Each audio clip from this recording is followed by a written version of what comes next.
Kalian tahu nggak? Salah satu cerita dari Tuhan Yesus yang paling banyak disalahpahami menurut saya adalah kisah orang Samaria yang murah hati. Ya, kalian tahu kan ceritanya semua. Ya, ada orang turun dari Yerusalem ke Yeriko, kemudian jatuh di tangan penyamun, dia dipukuli, dirampok habis-habisan, ditinggalkan di jalan gitu kan. Kemudian turunlah imam, ya, tapi tidak menolong dia. Dari seberang jalan dia lewat, kemudian turun lagi orang Lewi, tidak menolong juga, lewat aja. Tapi kemudian ada orang yang ketiga, orang Samaria, ya, merawat dia, membalut, taruh di atas keledai, taruh di penginapan dan lain sebagainya.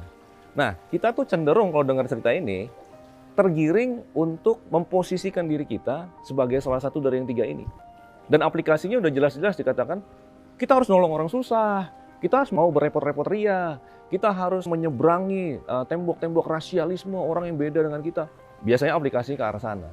Tapi wait, di bagian akhir daripada cerita ini ada sebuah plot twist yang baru saya lihat beberapa tahun terakhir. Tuhan Yesus bilang begini pertanyaannya, siapakah di antara ketiga orang ini menurut pendapatmu adalah sesama manusia dari orang yang jatuh ke tangan penyamun itu? Tadinya kita memposisikan diri kita dari sini terhadap orang yang jatuh ke tangan penyamun. Tiba-tiba Tuhan bilang, siapakah di antara ini yang adalah sesama?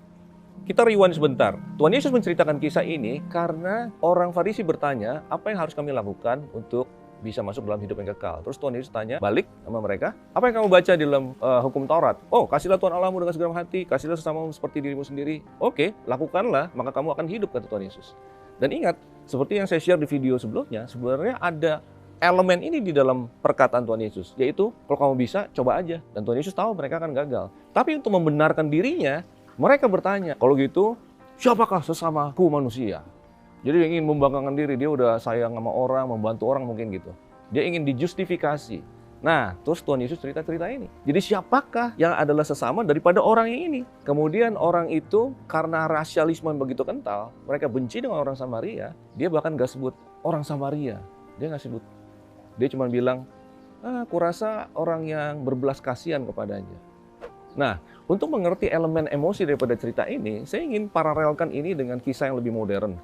Oke, mungkin kita nggak ngerti, orang Yahudi sama orang Samaria seperti apa sih. Jadi kita nggak bisa lihat betapa briliannya Tuhan Yesus dalam menjelaskan ini dan menggunakan elemen-elemen yang ada di dalam masyarakat, ya, di dalam budaya. Nah, waktu orang kulit putih dan orang kulit hitam di Amerika tahun 1950-an masih terpisah ya di dalam culture karena ada diskriminasi. Ingat, orang kulit hitam itu baru saja bebas dari perbudakan beberapa ratus tahun sebelumnya. Tapi mereka masih kalau ke toilet umum harus dipisah antara orang kulit hitam dan orang kulit putih. Nah, kira-kira dalam situasi seperti itu, Tuhan Yesus bercerita kepada seorang kulit putih yang bertanya, siapakah sesamaku manusia? Yesus bilang ini, ada seorang kulit putih, jatuh ke tangan penyamun, digebukin sampai hampir mati, kemudian lewatlah seorang pastor. Tapi pastor tidak menolong. Kemudian lewatlah seorang rohaniwan yang lain, tapi juga tidak menolong. Tapi muncullah seorang kulit hitam. Orang ini syok pasti, orang kulit putih ini. Orang kulit hitam tiba-tiba dimunculkan Tuhan Yesus sebagai pahlawan. Pahlawan yang kemudian menolong dia dan lain sebagainya. Nah, orang ini tidak siap untuk menerima kenyataan itu. Nah, sebenarnya dalam cerita ini, aplikasi yang sebenarnya adalah Tuhan Yesus ingin menggiring kita untuk mengerti bahwa dialah orang Samaria yang baik hati itu. Kitalah orang yang terkapar itu. Jadi pada saat kita mau berbangga, siapakah sesama manusia? Pada saat kita mau membanggakan bagaimana kita bisa mengasihi, mampu sayang sama orang yang sulit untuk dikasihi. Tunggu dulu, Tuhan Yesus bilang. Alkitab berkata manusia kan memusuhi Allah di dalam hatinya. Jadi kita ini sebenarnya memusuhi Tuhan, tapi Tuhan datang sama kita. Tuhan tuh memberi anugerah, semuanya tidak pantas. Aku sebagai orang asing, aku sebagai orang yang kamu benci, tapi aku datang membalut lukamu, memberikan minyak anggur, menaruh engkau di keledai, menaruh engkau di penginapan, memberikan 2 dinar ekstra kalau kurang. Itu semua adalah anugerah, anugerah, dan anugerah.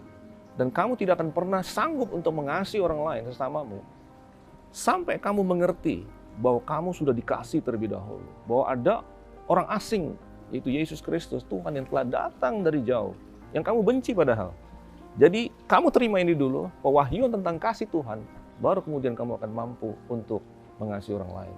Jadi kepada teman-teman yang tercerahkan dengan kisah ini, bisa share kepada guru-guru sekolah minggu mungkin, kakak-kakak pembimbing, teman-teman pelayan kaum muda. Karena mungkin banyak dari antara mereka seperti saya, selama bertahun-tahun saya berpikir, kita harus jadi orang Samaria yang murah hati. Tidak, kita ini orang yang terkapar, kita butuh kasih karunia, belas kasihan daripada Tuhan, baru sesudah itu kita akan sanggup untuk mengasihi orang lain.